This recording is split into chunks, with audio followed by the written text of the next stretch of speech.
that the record button you just hit? It is. It's been pressed. Yeah. It's time to get all the way in there. It's time to penetrate the inner sanctum. Yeah. If that means make a comic strip. I let's move in that direction. Okay. Yeah, we actually got a strip out of Master Barbers. We did. A good one. It was too bad you could not join us last night in the Prison of Elders. Yeah, I have some experience with that. Yeah. And what kind of warlocks? What kind of hunters were you guys? Like, what's the best way to do? Is the best way to have a golden gun that kills bosses, or do you just flip out and stab guys all the time? My experience is that blade dancing is best just because of the invisibility. Oh, it's more about the escape. Yeah, and you also, if they ever do the mine shit, like where you have to go to a zone, you can go there invisible and just sit there and get it. Yeah, I guess that's true. So even once you get into the zone, you're not revealed or anything. You can just stand there and do it. Yeah. Oh, jeez. It's sort of like you were saying with the warlock, where it's like being able to come back from the dead is so good. Yeah, right? being able to. Yeah, but so what you need a warlock that can come back, and then you have these invisible guys to do the fucking objectives. Right. That sounds pretty good. My problem is that when I see what looks to be the best plays, like the best strategies, that's just not that isn't the type of warlock I am. Yeah. You know, it would take me a while to build up that other tree, and maybe that would be worth it. Like, being able to resurrect yourself is no joke. Oh yeah, that's a big deal. Yeah, it's cool to be like being able to do damage to enemies is great. We still talk about Jesus. It's been, a long time. Yeah, that brand is still strong. It's still running it. Yeah. We had talked about it being an illness, but we had also talked about popcorn time. Oh yeah, popcorn time. I have to say, I'm still a little surprised that I didn't know about it at all. And I think it's part of it is because I don't run in the torrent, like I don't really run in the torrent continuum anymore. I don't either, but that seems like a mainstream play. Well, yeah, I mean that would be like my mom could fucking use that. Yeah, like my mom would use it and not understand that she's getting illegal torrents. Oh no, because you wouldn't have to. Right. No part of that experience looks, as though it's being operated out of a shipping container in a dockyard. Yeah, do you remember LimeWire? Well, I remember that fucking Kara was like some kind of LimeWire sorceress. Oh yeah, she had quite the music collection. Well, sure, but I mean, I'm saying that I could, every time I tried to download something from LimeWire, like I had LimeWire on, and then I would go out and I'd grab all these tracks, all these hot tracks, and then I would... They were never what they were supposed to be. They were never, because LimeWire, or that continuum in general just became a place for labels basically to spoof, and labels and trolls, right? Right. To the point where they made it almost useless. New Eminem track. It wasn't. It was actually actually a drum machine. Yeah. And then every now and then a computerized voice would say Eminem. And that is unlike a new Eminem track in several key respects. But even that, was a little shady. I mean, I would not have shown my mom LimeWire. Yeah, not Slim Shady, right? Yeah. But no, he's like, yeah, Mom, so install this on this. Where's it coming from? Well, it's coming from lots of strangers, a lot of dangerous stuff out there, a lot of viruses. Probably in Russia. Yeah, it could be the Soviets. It could be the Reds. Yeah. Right? But it's not. Like, this looks like iTunes. It does. Except it's all free and... It's all illegal. Yeah, and you can get it right away. It's like walking into a Nordstrom's and everything there is stolen. It's just all stolen merchandise. Well, yeah, but I mean that's the thing that sort of flips the structure around on its head. It isn't like because Robert has told us about when he visits Shanghai, he says that DVD, like if you try to buy a DVD, it is not hard to purchase tons of pirated stuff is right. To hear him tell it, that's like the normal way to get things. Yeah. right? But there's still a retail component. It isn't like how we have piracy, and then basically like our piracy involves getting stuff for free. Oh, I see. At least thieves are being enriched. Well, I'm saying that there's some kind of a structure that contains and monetizes the piracy. This is Robin Hood. Yeah, this is the opposite. Yeah. He's stealing it and then just giving it away. Right. And it's like because I mean information wants to be free, man. Yeah, but I don't make movies. I don't either. Right? And so I wonder which one of those, if you made video content, we should ask Van. If you made video content, which one of those structures would you hate more?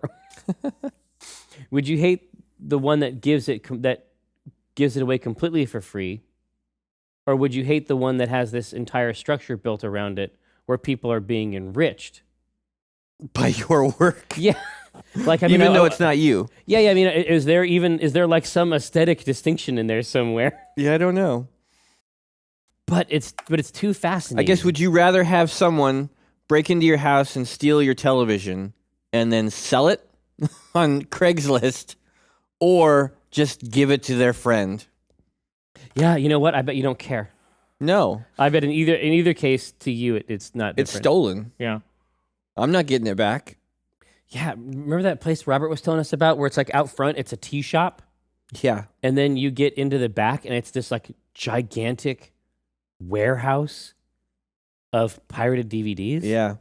He also said that there was they could like pour tea from across the room from this huge teapot. I don't remember that. I think about it probably once a day. Huh. I've probably thought of it once a day for 10 years. This huge teapot? Yeah. It's like they have the teapot is super long and it has this super long bit at the front and it's like, pew! They can like shoot tea. And when you say the long bit at the front, are you referring to the spout? Yeah. Yeah. Historically, they've had handles and spouts. Yeah. Right? That's been the system. What in the fuck? What? This whole system. I have to close this. If I look up tea pouring videos on YouTube, nothing ever is going to happen. It was. We'd probably be paralyzed. Well, no, it was like acrobatic. Like it was this like acrobatic maneuver, and then at the end, the teacup was full. I have to get away. I'm closing it. All right. We need to make a strip. Oh, I'm aware. But there has to be a way. There has to be a way to encapsulate this popcorn time. Yeah, I agree. Because I'm so surprised by it. Yeah. So this is the thing. It's like, so when I grew up, when I was as a kid, of course, I didn't really have. Kids don't have money in the classic sense. Yeah. And so you pirate games because that's how you can get games. But if you're growing up now, I wonder how, because there's so many systems in place to get it. It's still free. It's still about cost. Sure. I think it's still about cost. So that's total. Popcorn time is totally normal. Then I would bet that is the baseline way of doing that kind of stuff. Yeah, I mean it would be.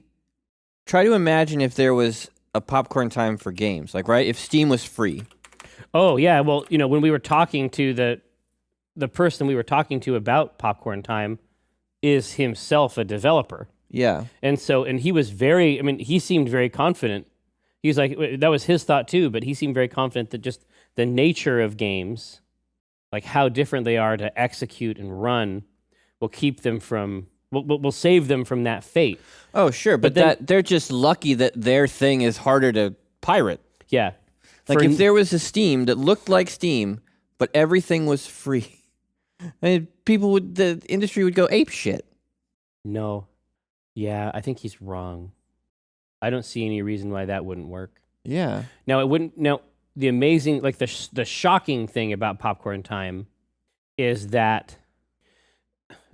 The thing that's really weird about it is that it starts like in 10 seconds. Yeah. So this Steam that we're talking about, yeah, this dark Steam, it doesn't have instant play, but it still works. But it would still work exactly like Steam. Right. It would just grab everything via torrents, and I mean, every other part of it would be the same. Yeah. It isn't, they don't have that they don't have that set up on PC yet, the way they have it on Xbox and PS4, where there's that chunk of the game that sort of exists out front. Right. That gets downloaded, and there's an experience there after a short period of time. Right. But there's no reason to believe that couldn't happen on PC also eventually. But I think that's it. There's no reason that Steam couldn't operate like that. I think part of the reason that Popcorn Time was still sort of on the edge is because it sounds like the Windows client is actually sort of new. It's a beta, yeah. Yeah, and so I think maybe on Mac it was normal or more normal for a while. Yeah. Huh. Okay, so imagine that you were a video creator, Mm-hmm. and you were tantalized by the prospect of making videos, and then you found out about Popcorn Time and you were agitated. Mm-hmm. Did you know that there's an Android and iOS client for Popcorn Time? No. Yeah. There's So that is the No. point at which you lose your goddamn mind. Wait a second. Are you telling me that there is an iOS I'm app looking at it right here. for Popcorn Time? I'm looking at it right here. I'm going to the App Store. No, it's not going to be in the App Store, right? You're gonna have to get it on there another way. Oh, well then that doesn't matter. Yeah, God, Jesus Christ. Yeah, if Apple, yeah, if they allowed that on there. But I'm saying, so now, but imagine if you that. jailbreak your phone, if you're a fucking nerd weirdo, then No, this doesn't require a jailbreak. what do you do? I'm saying that this particular app installation, it doesn't require that you do a bunch of crazy shit. Those instructions didn't look onerous to me. It had instructions though. Yeah, it's all right there. Well, still, that's not mainstream. No, Play. no. I'm just saying that, like, the prospect right there. Yeah. Whew. Well, I heard that the Mac client you can send right to your Apple TV. Well, of course, right? It's set up to do that. Right. God damn. Okay, here we go. I just don't understand how it survives. But how it survives? You mean how it doesn't get nuked from orbit Yeah, exactly. by the railgun, which totally doesn't exist? Right now, the only thing that's keeping it safe is that it's not universal. It seems to me like they would have to freak out. But then it's like it'll be available from torrents have lasted a lot longer than I expected anyway. Yeah. Just because they're by their nature, they're just sort of ambient, right? Mm-hmm. But yeah, I mean, it seems like Comcast could destroy that, or it seems like at the ISP level, it'd be easy peasy. So what's the angle? What's the joke angle? I mean, is the joke how easy it makes it to do something like illegal? Like if something else illegal was made that easy, is one of them using it and one of them thinks that's bad? How do we come in at it? To me, there has to be a way to contain like the shock and wonder, and I think that both of us are shocked by it and in wonder. That's true. It doesn't have to have the. I mean, we need the access so that to generate conversation, Right. and then bounce them off each other. But it's just so startling. I mean, it may be that the whole thing is just not. It may be that it's a fool's fucking errand, and we've wasted a ton of time on it. But I just can't. It's so wild. I think there's a comic in there.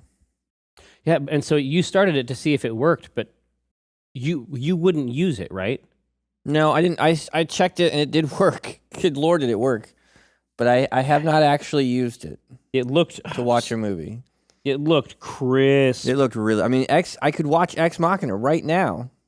Yeah, you're not going to be able to get out and watch it. No, I'm not going to go to a theater and see it. It's not possible, right? No. And the alternative is to wait until it comes out on DVD, which is fine. I can do that. Yeah, but by then there'll be other movies you want to watch. Right. You see what I mean? Like, I definitely feel like day and date, like for me, solves a lot of these problems. Yeah. I would gladly rent. I would gladly rent, even at the premiums they tend to charge for that initial wave. Yeah. I mean, I would. I mean, that's movies cost fucking or crazy expensive. Well, there's a bunch of movies now that have come out recently where they'll be like, it's out early, but only to buy. It's like $20. Yeah, I've seen this. Yeah, And- basically they make it like a DVD. Yeah, and there are a lot of movies where I'm on the edge that I'll pay $20, to have it right then. Well, yeah, I mean, here, Like I would pay $20 to go to the fucking theater. yeah, $20 here is like one person and the amount of snacks they might have, Right. if not less. Yeah. I mean, I'm not even talking about a person who is like weighed down with snacks. No, I would be lucky to get out of the theater for 20 fucking bucks. Yeah, and then it's like that's the other thing. It's like I know that when I grabbed Veronica Mars to watch with Brenna, I felt like I was making money Yeah. because we were both watching it. Right. But man, I bet that is something that a studio executive like sweats in the night over.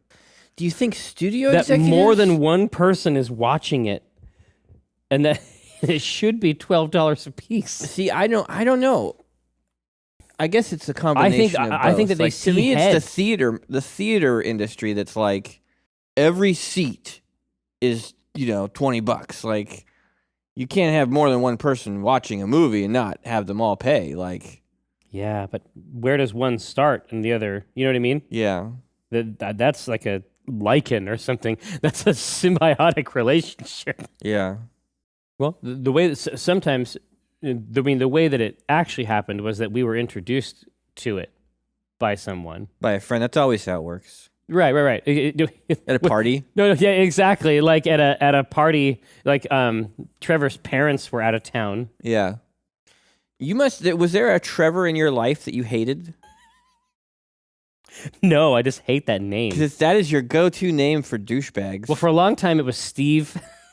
It's been Trevor for a long time. No, but then once I discovered Trevor. Yeah. Can't even say it without. No, I sneering. I could feel my face curling in on itself. Yeah. We're gonna get email from Trevor's now. Yeah. Well, the we're gonna get the Trevor's Union. Yeah. Just for the record, I am not anti-Trevor. I have no prejudice against Trevor's. In fact, I don't even see Trevor's. in fact, I support Trevor's 100%. Yeah, I also get the perception that like it's not cool. What's not cool? It's not cool to think the way I do about torrents. Oh, it's absolutely not cool. Yeah, there's people listening to this going, these guys are fucking dummies. Yeah, Because they're like, oh, I wasn't going to watch the movie anyway, so I wasn't going to pay. They're not losing money. But now if I watch it, I may go buy it. I said it in a dumb voice. You can tell how I feel about that fucking argument. No, I don't. Fucking steal a car off the lot. If I like it, maybe I'll buy it. Fucking doing donuts.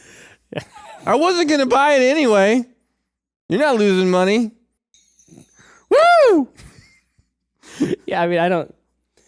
Obviously, from a rhetorical perspective, it gets complicated. I know that it's not like a one-to-one thing. I think No, it's it's not, but it's stealing. I think it's. It's someone's thing that they made. Yeah, I think that it's complicated and interesting to think about. Just because the things you make, aren't physical, that person gets fucked. Like, I'm sorry. All I make is art. Yes, it's a different kind of object, right? Yeah. If only what you were good at was like making like high security like cryptographic keys. Yeah. Well, it's like that. I said in the news post a while ago. Like, I used to think like the people who made physical things were safe. Like, you can't go and download a wrench, but now you can. Yeah, you can. They're all download it. fucked. You can download it and make it. Yeah, but yeah, it's not cool. Oh, that's funny. Well, I just saw that this year E3 Mm-hmm. is allowing limited public access. 10 years after PAX. Yeah. Good idea, guys. That's startling. Yeah. God, I wonder what the media thinks of that. I Oh, bet they hate it. I'm sure. Their lines are going to get longer. I'm sure I know. Yeah, but their lines won't get longer because, they're typically setting up stuff, right? They have a time to go talk to BioWare. Yeah. Maybe the big guys. Yeah, I guess that's true. But I love this. This year, for the first time, there will be prosumers in the halls. What the hell is a prosumer? Said Rich Taylor, Senior Vice President of Consumer No, he didn't Industry say that out Affairs. loud. No one has ever said the word prosumer out loud. I refuse to believe that. I mean, I said it now because I'm repeating it. But I don't think anyone has ever, in the course of a sentence, said prosumer.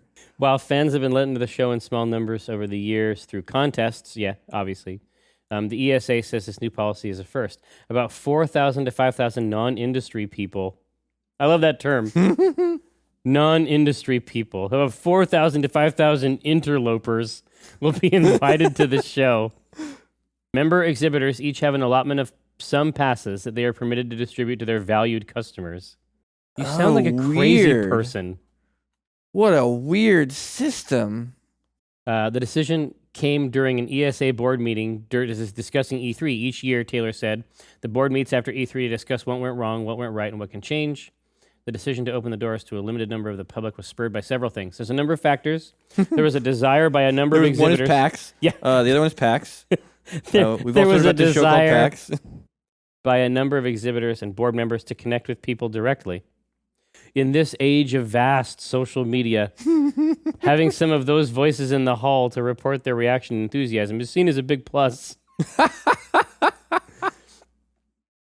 That doesn't mean he added... What the fuck is he talking to? I don't know. A mirror on the wall, presumably. That doesn't mean he added that the show values traditional press reaction and coverage any less. Ho, ho, ho, ho. Except the press doesn't matter anymore. Now All that we matters get is to social it. media. Now we get to it. Fascinating. I want to go talk to Robert about that. They're inviting some new girls to the dance, so to speak. Here, hang on a second. But Taylor said that even if the board wanted to open the show to the public on, say, Friday after the show has historically ended, there are natural constraints in place, including abutting shows at the convention center. Yep, that's a totally normal thing. The thinking was to expand to include the prosumers. And so now he said it twice. He said it twice. And then evaluate how it went after this year's show.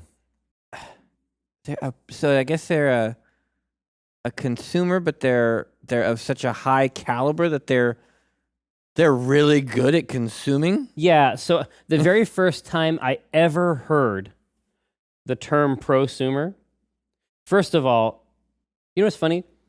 A piece of terminology like customer facing is not a piece of customer facing terminology. Right?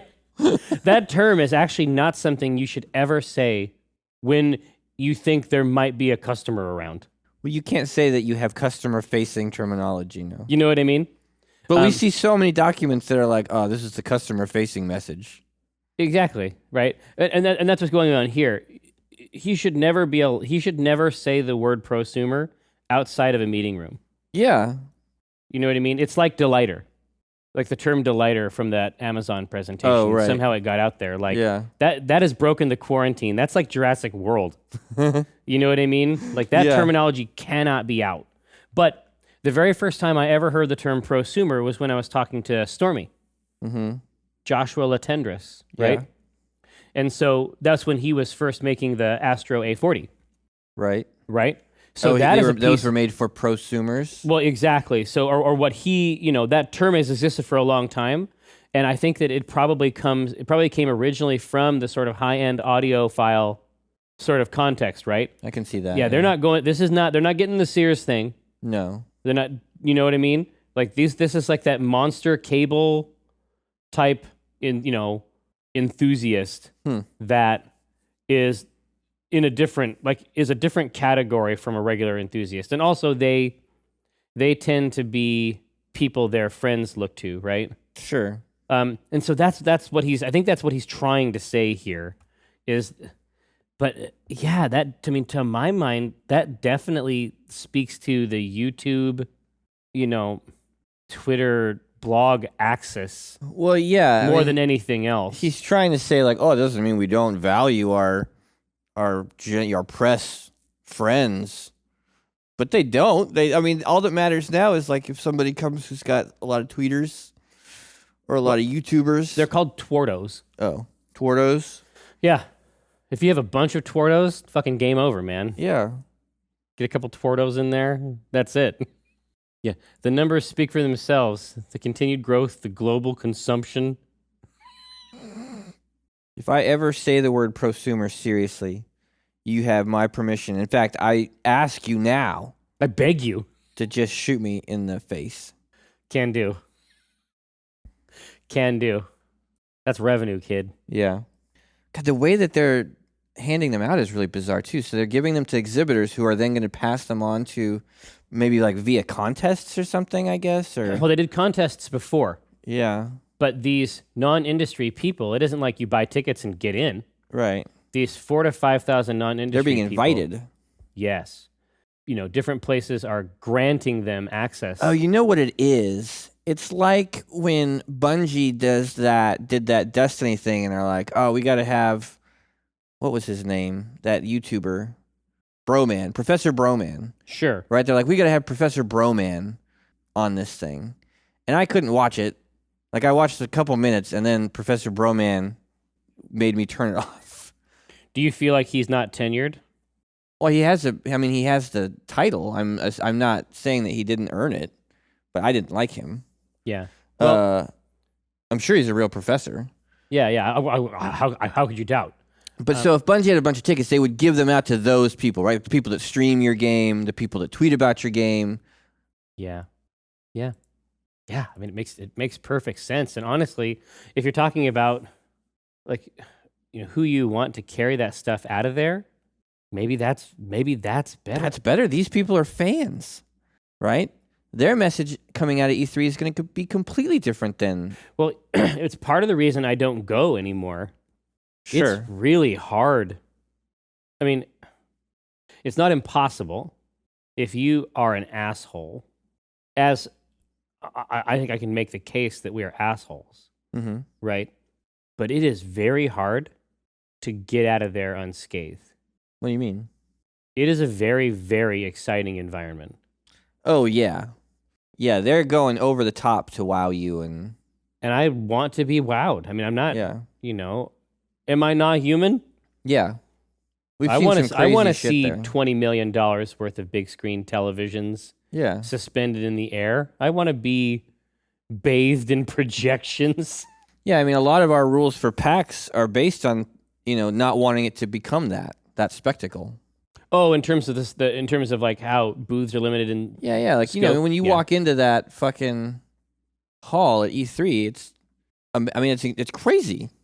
Yeah, it would be hard. It's like Burning Man. I mean, they've basically built a consumer city or a prosumer city.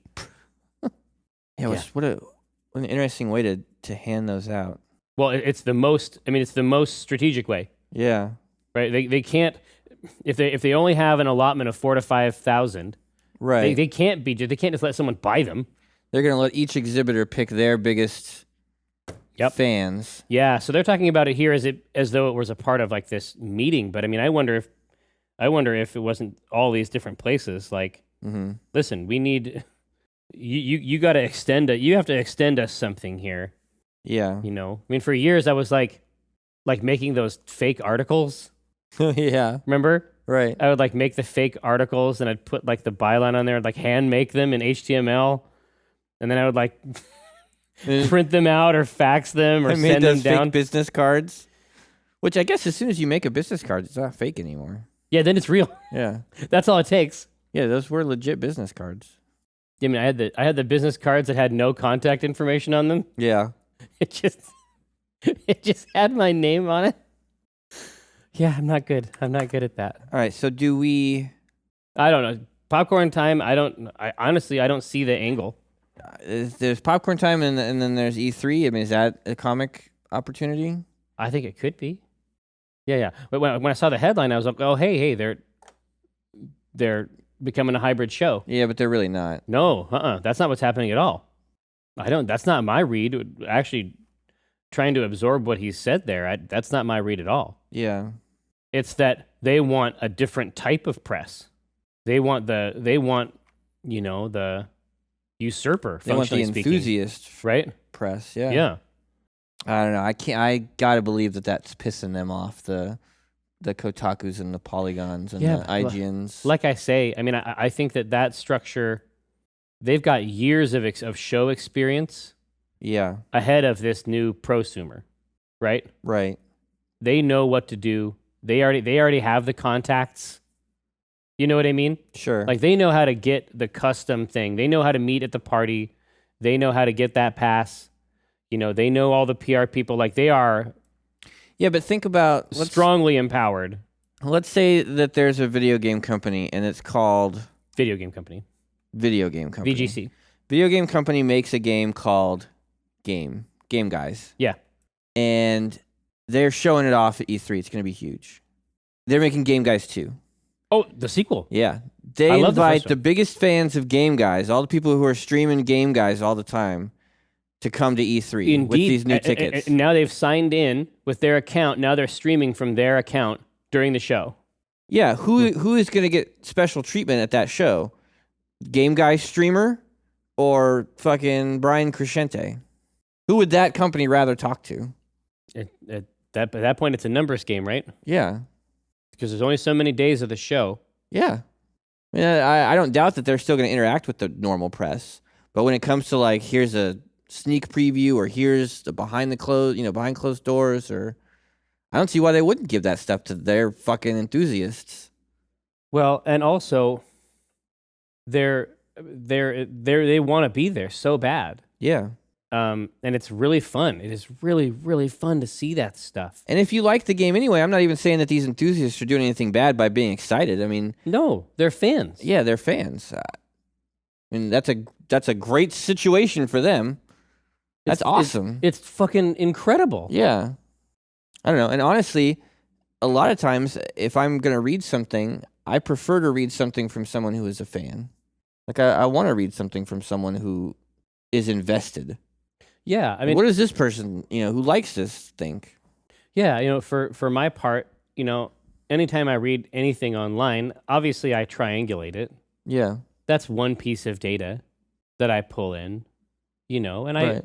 I orient it with the other pieces of information that I have. But I don't, my expectation from an enthusiast is that they are going to give me a different perspective, Sure. than I'm going to get from someone who pretends to neutrality of any kind. Yeah. Which I don't fully believe in, right? I mean, no, you can't. No, I think that I probably trust them less.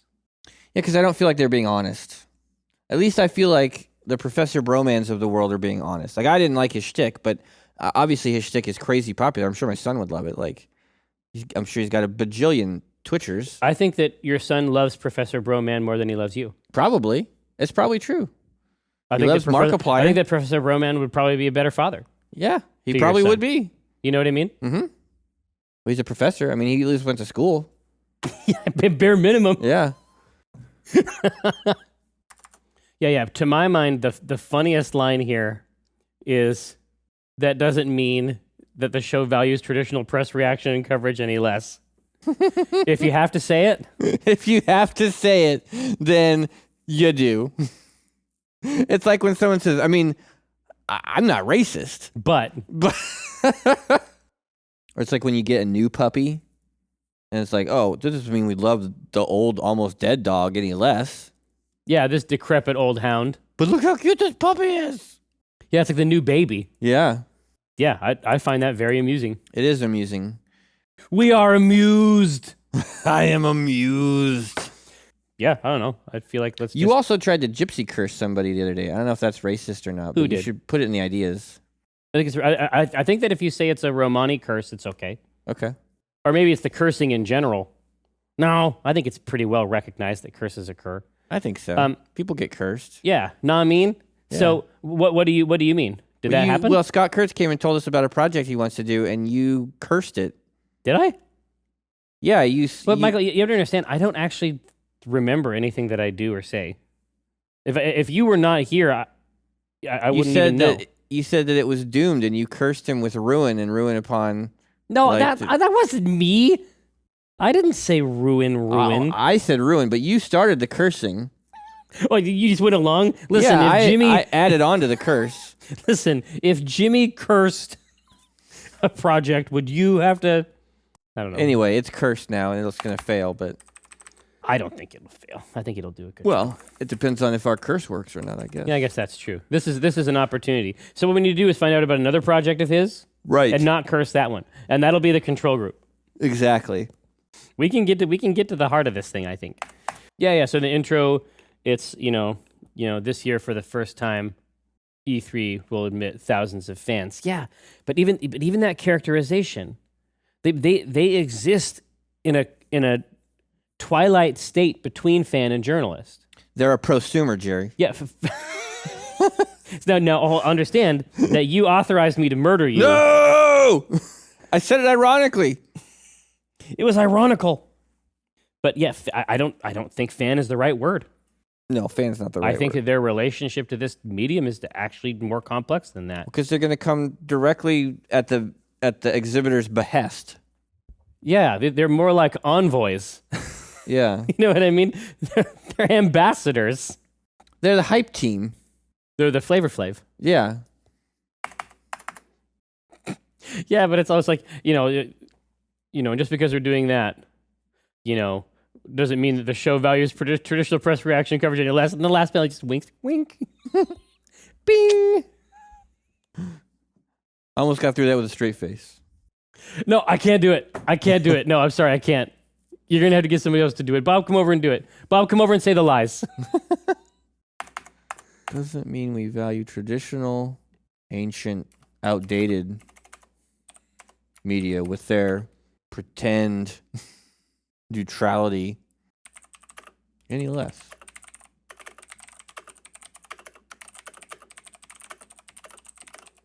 Because traditional media is so great. It's my favorite.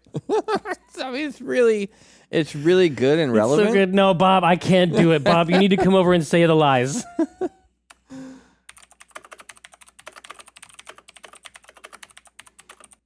You guys are still super relevant. I can't do it. I can't do it. I tried. Bob, You saw me. You saw me. I tried to do it. You saw me. I tried. Bob, you got to come over here and say these lies. Bob, you saw me. I tried. I left off irrelevant. Let's see. E3 will allow thousands of prosumers to attend the show. That's true. But it doesn't mean that we value traditional games media any less. They're the best. They're so great.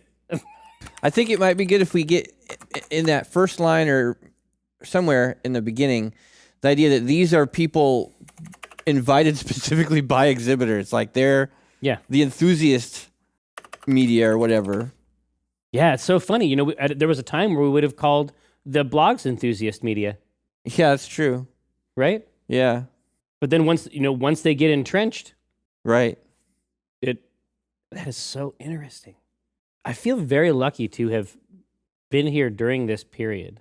You either die a hero or live long enough to see yourself become a monster or something. Is that how it works? Something like that, yeah. Is that from Batman? No. I don't know. No? I don't think that is. I don't know what that's from. It's from Mike Krahulik. No, I didn't invent that. God, did I invent that? I'm incredible. I mean, I've heard it all over the place, but maybe it originated. Yeah, maybe you heard it in your own mind. Yeah. Yeah, they're being invited directly by the exhibitors to promote their products, right? Yeah. Yeah, that's perfect. But it doesn't mean that we value traditional games media any less. You guys are still super I can't do it. You guys are still super relevant. Oh, it was from Batman. Nah, it's from before that too. I think. I think it's such an amazing phrase. Yeah. So help me get this second thing. So it's like it's basically he's stumbling over the words, right? Yeah, He's hold sort of on. tumbling over the text. 1 second. Yeah. Trying to find the origin. Yeah. Huh. It looks like it was Harvey Dent. I've heard it in a couple songs too, but maybe they post-date the movie. Yeah, it's in So Appalled, right? This quote does originally come from the film. Harvey coins the phrase in response to Rachel's comment about Caesar. Fucking A. Wow. That's pretty nice. I found a big thread about people trying to figure out if it happened any time before that. That's crazy. God damn it. Here, so I'm going to read this to you. You tell me if it's all right. Okay. This year, E3 will allow thousands of prosumers to attend the show. That's true. They're being invited directly by exhibitors to promote their products. But it doesn't mean that we value traditional games media any less. You guys are still super relevant. And it's cool how you're all like, with the, God damn it. No, Bob, I can't do it. Bob, you saw me. I tried. I need you to come over here and say the lies. Yeah, that's good. When I cast the pot, it's like I cast the rod, keeping it hard like a motherfucker gas robot. I'm reeling cod, today's fresh catch. I mean a podcast, something about nets. Yes, it gets better when it's winter. I'm fettered by my fish gear, catch and release, get in that crease when my fish near. Talk about a plant best laid off that stray, and yes, I crave that tuna with his peck fin splayed. But while I'm glistening from the whole sea, you better listen into TLC. I got that wild caught salmon. It's tender and it's moist. Downloadable content, a podcast of choice.